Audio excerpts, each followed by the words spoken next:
100కు పైగా దీర్ఘకాలిక సమస్యలకు ఎటువంటి ఆపరేషన్ దుష్ప్రభావాలు లేకుండా హోమియోపతి చికిత్స. కేసీఆర్ దగ్గర బిడ్డైనా కొడుకైనా ఎవరైనా అంతే వాటిని ధిక్కరిస్తే సస్పెండ్ చేయవలసిందే. సెకండ్ ఆప్షన్ లేదు.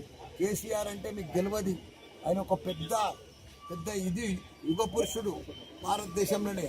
అలాంటి మనిషి బిడ్డే కొడుకు, ఆయనకు ప్రజలు ఇంపార్టెంట్, తెలంగాణ ఇంపార్టెంట్, బిడ్డే కొడుకు కాదు. కాబట్టి ఆయన దేనికైనా తెగిస్తాడు.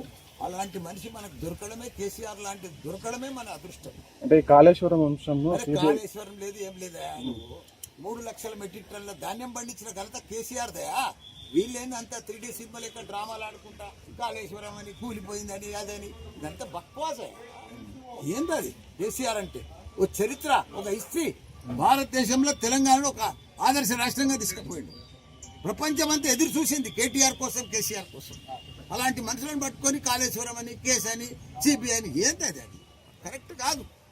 ఇట్లా చేస్తే ఈ సిబిఐలు, ఈ కేసులు, ఇవన్నీ కూడా ఆయన అగ్రగణం చేస్తే ఏ సీఎం కూడా పనిచేయలేడు.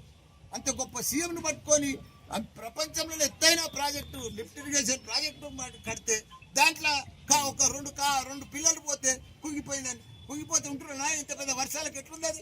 కాళేశ్వరం కుంగిపోయిందా, కూలిపోయిందా? దాన్ని పట్టుకొని కాళేశ్వరం అనుకుంటా దాన్ని రకరకాల ఇబ్బంది పెట్టి ప్రజలకు నీళ్ళు ఇవ్వకుండా. కేసీఆర్ కుటుంబంలోనే ఇంత పార్టీ పైన ఇంపాక్ట్ ఎల్లరా దేశమంతా వచ్చినాయి.